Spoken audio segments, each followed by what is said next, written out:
Our guest this week is a Premier League stalwart, the winner of 4 Golden Glove Awards and over 70 caps for his country. Joe Hart, welcome to the Goalkeepers Union podcast. Thanks for having me.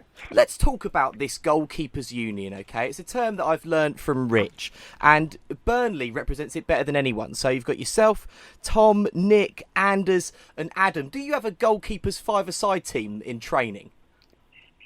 Yeah, we outnumber every single position, but yeah, it's been a strange one for the club's recruitment. You know, things have happened, long-term injuries have come about, and short-term injuries, and yeah, they've ended up accumulating five definitely capable goalkeepers.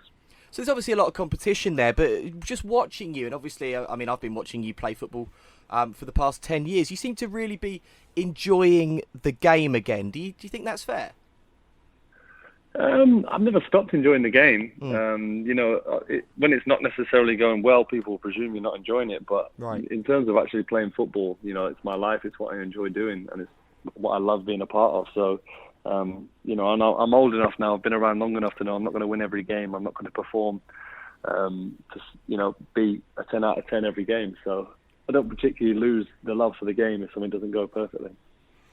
Joe, you mentioned there that you haven't stopped enjoying it. We've heard quite a few occasions, I guess, in the past few seasons that Joe Hart has something to prove, especially when you went back to the Etihad this season. Joe Hart has got something to prove when he plays against Man City. Is that actually a thing? Have you ever felt like that was the case, that you've needed to prove yourself?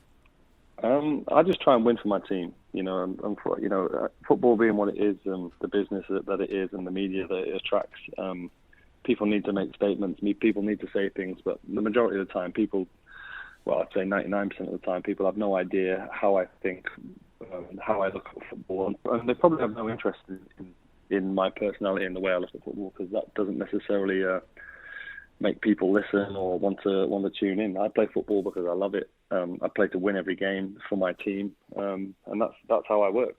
It's interesting, isn't it? Everyone's got their own narrative that they'll place, I guess more often than not, to sell papers or to create interest or something of that nature. That game against City, though, it interested me from a goalkeeping perspective. I saw when you let in the 5th goal, and I think we've all been there as a goalkeeper, where you went over to the post and it looked like you just wanted to punch the post.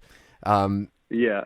I mean, does that encapsulate what the life is of a goalkeeper, the highs, the lows? You know, that game in particular, you made several good saves, yet you end up losing the game 5-0. Does that sum up the life of a goalkeeper? Yeah, I think it does.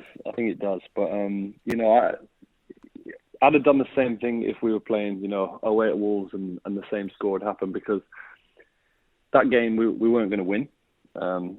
Not because, I don't mean that before the game. I mean, you know, we were 3-0 down comfortably. I don't think we had I think if we had an attempt at goal, let alone an attempt on target.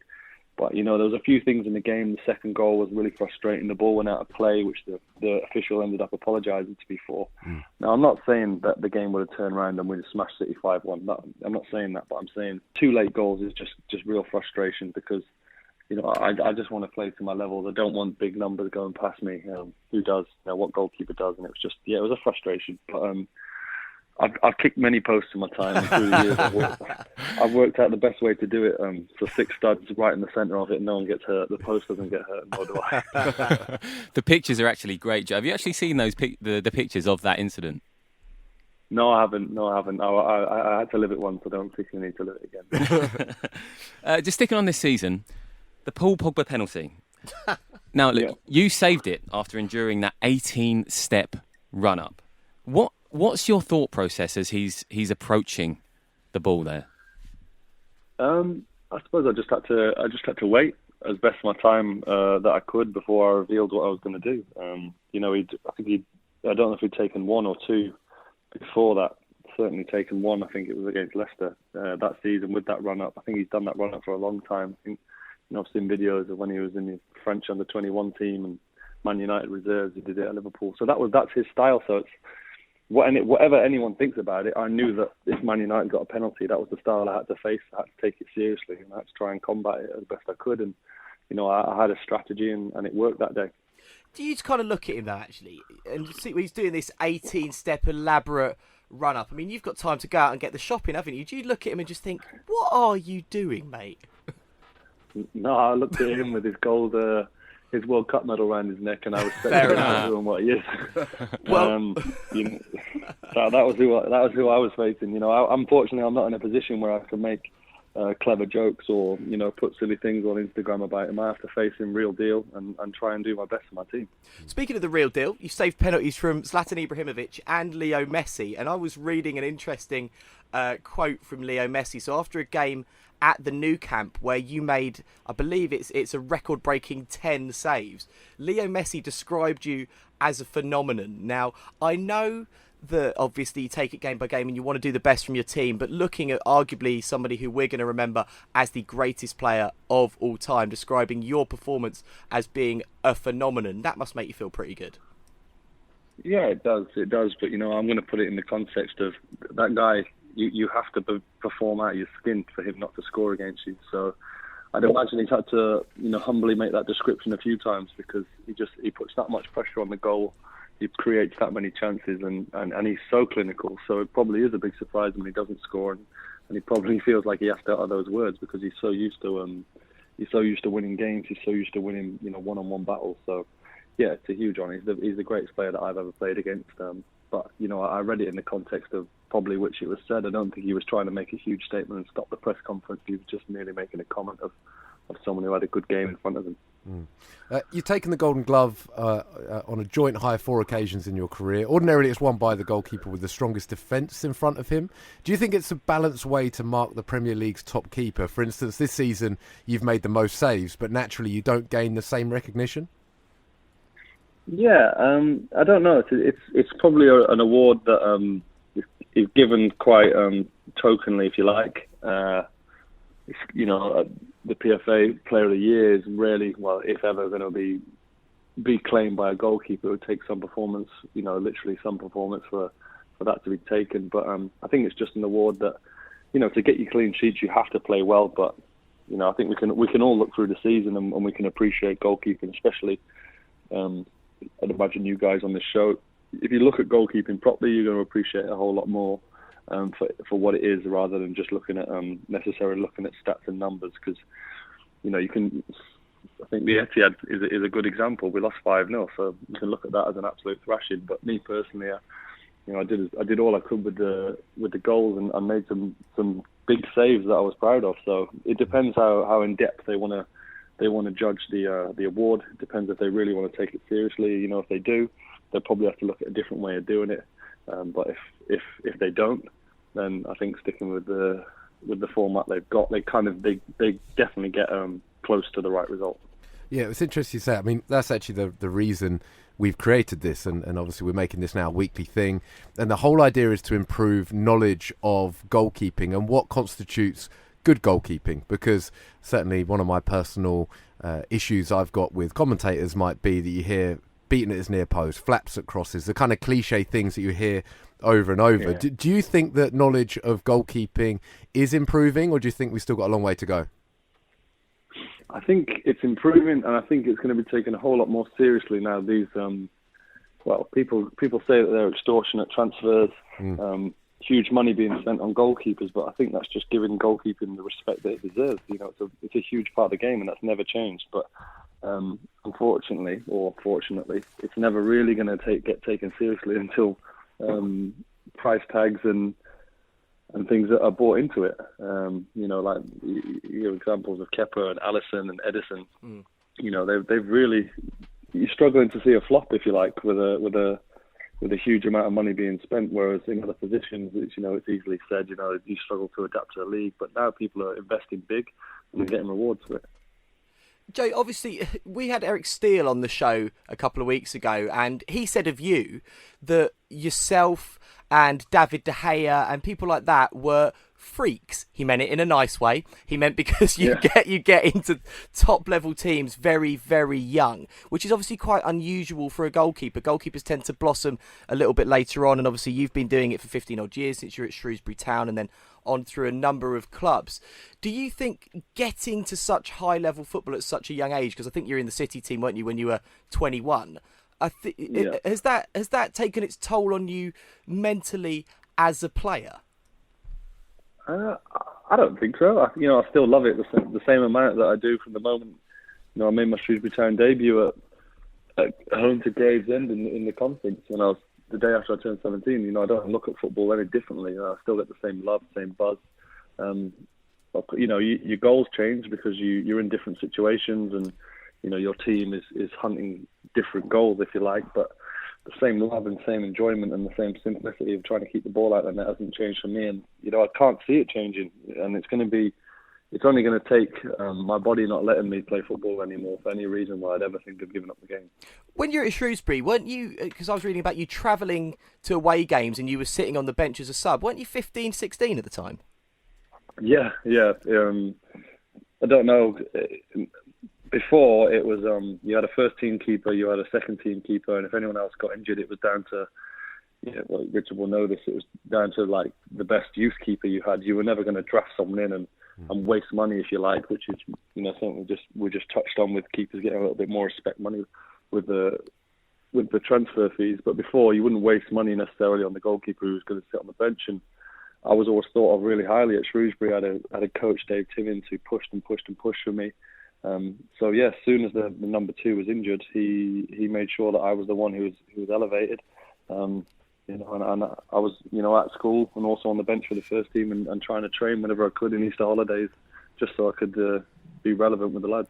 Is that intimidating though? Because I certainly remember being sort of 15, 16 years old, and adult men were. It's a scary prospect, and you're travelling with this group of guys who are part of a team, and obviously it's quite a macho atmosphere. Was it intimidating for you, and how much do you think you learned? It wasn't intimidating. One, because I didn't really understand football as it was then. I'm from Shrewsbury myself. We didn't really have any big football teams around us. We were the big team, if you like. I didn't really understand what I was getting involved in. I didn't really see football. I didn't see football as a job. It was just something that I loved to do and be a part of.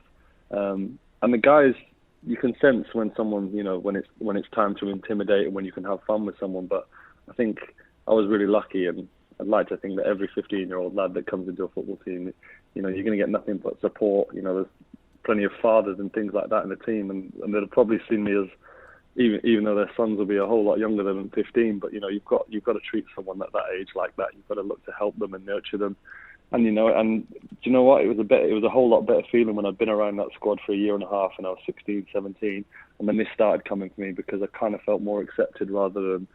It's a bit of a strange feeling, Rich. I'd imagine you'll appreciate it when people are actually nice to you from the moment, and all they are is nice to you. Then they don't quite know you yet, and they don't quite trust you. No, spot on. Do you know, I think back, I remember I made my reserve debut at Watford when I was 15, and I remember Kevin Millen, who you probably know the name. Kevin Millen was centre back, and he was 35, and it was that bizarre feeling of playing with. Playing with kids your own age, just suddenly playing in a team when you are facing crosses with 6'4", 18-stone strikers. It was. Yeah. Exactly that. Like, everybody wants you to do well. It's kind of the same when someone comes in for their debut. You always see that the first 2 or 3 games, in hindsight, you don't really realise, but you're on a bit of a nothing to lose because everybody wants you to do well. You're the kid coming into the team, and then you see it changes over time. In fact, this probably leads on to a different conversation, but how your career, at times, you have that good feeling behind you, then at times, for no reason whatsoever, just as the case of every player, at some point, whether it be the press or whether it be just the general feeling, you'll get knocked down at some point, then you'll get rebuilt, then you get knocked down, then rebuilt. It's a bit of a roller coaster. Yeah, I totally agree. But that's kind of what I think everyone in their own way, without even knowing it, they want to ease you into it, not because they want to lull you into a false sense of security. Everyone knows what's coming, from any extent, whether it's on the world stage now, the social media stage, getting analysed from all over the world. But when you're first coming into something, you kind of go with the oohs and ahs of the crowd. That whether it's 1,000, whether it's 200, whether it's 75,000, you're kind of riding on that wave then, and you've not got the skills and the tools to necessarily deal with unfair criticism or over the top criticism. So you just can't help, but it's a natural instinct. And there's a few people out there who are totally selfish and wouldn't see it that way. But your natural instinct, especially me now as an older player being around, is to protect the younger guys and And especially if they show the right attitude, there's nothing better. You don't really care what anyone can do ability-wise. If they show the right attitude, then the guys are going to look after them. Absolutely. We had David Button of Brighton on a few weeks back. Now, he credited the loan market with helping him develop as a keeper. He spent a lot of time on loan when he was at Spurs. You had spells with Tranmere, with Blackpool, with Birmingham. But then you had spells more recently in your career. After you've established yourself as a number one with City, you went to Torino and obviously then West Ham. Do you champion the loan market for a goalkeeper, or do you think it can equally be a hindrance? I really do, as a young goalkeeper. I really do. I think it's a fantastic way to, especially, I didn't come up from a top club. I wasn't at a top club. I was at a club where there was always a realistic chance of me playing reserve team football and playing. So David Button, for an example, would have probably been more than good enough to play at the standard I was playing when he was the same age. But, he might not necessarily have been good enough to, or trusted enough to play in Tottenham's first team. So it's really, really important for the bigger teams. But, when I signed for City at 19, I was under no illusions. I got on well with Stuart Pearce and Tim Flowers. We all knew where we stood. I wasn't coming in to take the gloves off someone. I hadn't done anything to give me the right to play in the Premier League. I was going there to learn off the keepers that were there, and then, when the right time, we'd use our, power in the northwest and get those opportunities at your likes of Tranmere, Blackpool, 6 games here, help out. There's been a few injuries, 6 games there. And just keep the flow. I already had about, I don't know, if it was 60, 70 first team appearances to my name at 19, but obviously I'd done and seen nothing, so I needed to keep ticking to see if I would ever get that chance to play in the Premier League or ever get that chance to play in the first team. Might be an obvious question, this, but you made the huge jump from Shrewsbury. The level of the teams you're coming up against were obviously higher. Did you notice a huge difference as a goalkeeper playing at a high level? Yeah, I really did. I was at an age where I just wanted to just drink. Well, slightly different. I just wanted to drink it. I wanted to eat it.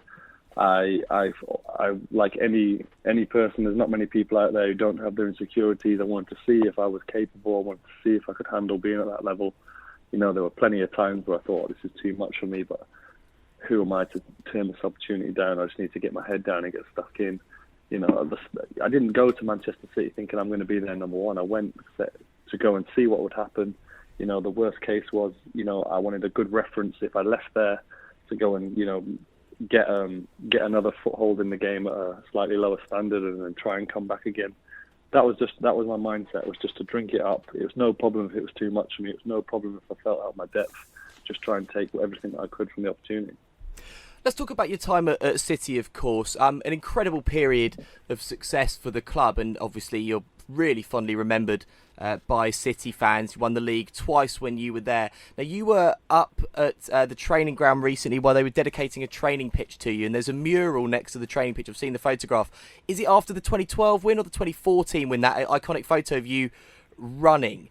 And it looks absolutely amazing. And I was reading an article where Pep Guardiola said that he's made a few mistakes in his career, and he feels that letting you go might have been one of those mistakes, but actually, to be fair to your credit, you handled the situation with total professionalism.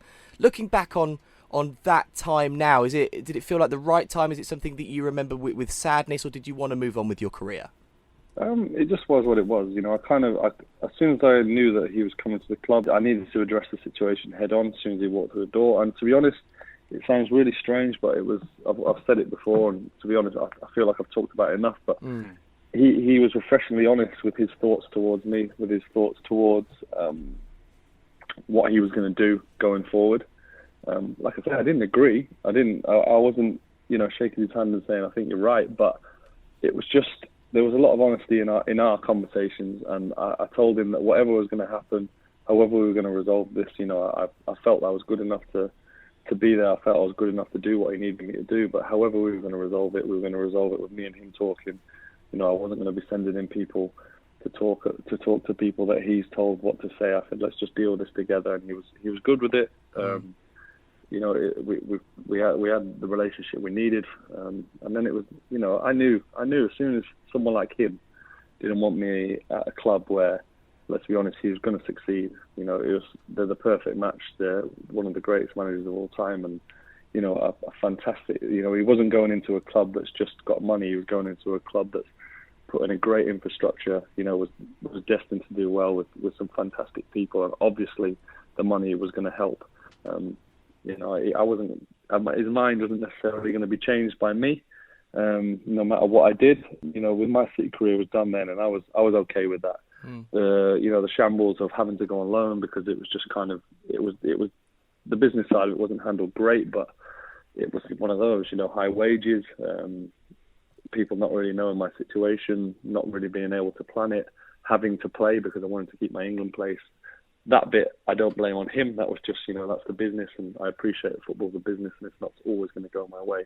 So we handled it as best we could, respectfully, and with one purpose, for everyone to be happy and football to be played. And obviously you went off to Torino. You're the only English goalkeeper to go to Torino in the entire history of Serie A, and the league began in 1929. Off the top of my head, I can't think of many English players who've played in Serie A full stop. Did you kind of look at that opportunity, thought we'd go to Torino, and Serie A is obviously such an iconic league, especially for English football fans, and think it was something that you couldn't pass up as a life opportunity? It was a lot of factors to it. It kind of really became clear of what was going on and my exact situation and where I stood. Late in August, maybe 18th of August, 19th of August. This is when the transfer window shut, 1st of September, and it wasn't something that was confirmed to anyone. So my availability wasn't necessarily made open to the transfer market.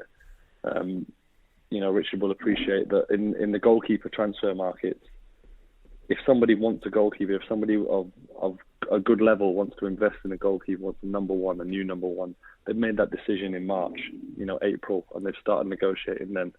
So for me to necessarily get a permanent move, which would have obviously, I had 3 years left on my contract, I was the England goalkeeper.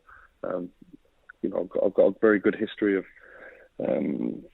appearances, medals behind me. For someone to make that investment and to be able to make that transfer in 8 days when they probably already had someone they already wanted in the first place, it wasn't going to happen.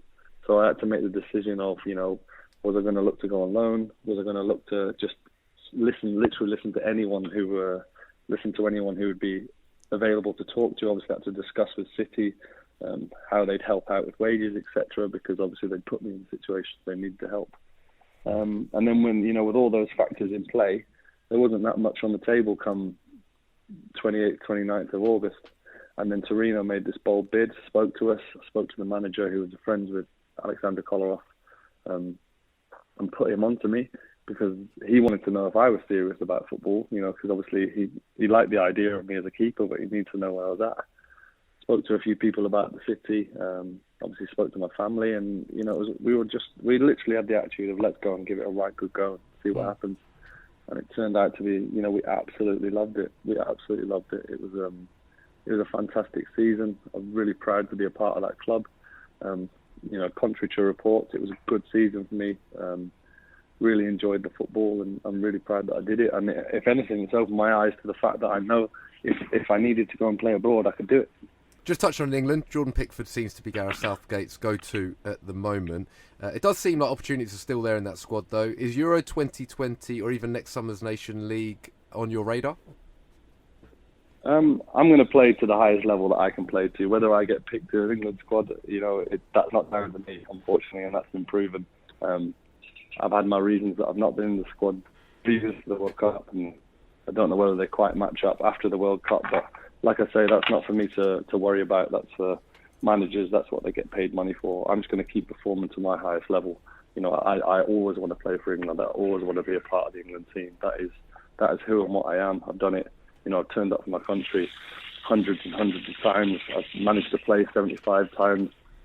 I've gone, if I look back at my recent form for the country, it was good. I was keeping clean sheets, making important saves, qualifying the country for the World Cup. So I'm just going to keep that in mind. I'm going to keep working hard. I always want to be, I always want to be a part of it. There's only so much I can do. Joe, a lot of talk about VAR recently. Now, a deal in principle has been agreed for next season. It's going to be interesting to see how this impacts a goalkeeper's game. What are your general thoughts on VAR and how it's going to be introduced into the Premier League? It's. I think it's good. I think it's something, obviously, that because it's so new and quite bold, it's going to attract a lot of positives and a lot of negatives. But I think if we're going to go with it and we're going to commit to it, then I think we just go for it. And, and after a year or so of people literally wanting, because VAR is coming in, you're not going to get 100% of decisions right, no matter what happens. You can try all you want, but there's going to be the odd grey area. But I think it's certainly going to cancel out the glaring mistake and the glaring, the goal-changing moments and the match-saving moments. So if it's in and we all agree to it, we just go for it, and it's not going to change how I play the game. I'll continue trying to play the game. I'll try and play the game to the letter of the law. Whichever side I fall of some of the decisions, and so be it. That's what we signed up to. Absolutely. Okay, a couple of quick-fire ones. You got any superstitions before games? No, not really. Not really. I don't, keep my gloves clean, keep my boots clean, and try and get myself ready for the game as best I can. That's about as interesting as it gets. And given your rise, certainly as a young goalkeeper breaking through as early as you did, what advice would you give to the young goalkeepers that listen to this? I'd give the advice of play the game because you love it, go and goal because you love it. Don't let anyone deter you from that feeling, and just try and save the ball in any way you feel is the best way for you. And lastly, have you got any contacts at Head and Shoulders? We've run out here. Yeah, I don't contact them anymore. The pay has stopped, therefore the Head and Shoulders has stopped. Nice one, Joe. Thanks so much for joining us. All right, pleasure. Cheers, guys.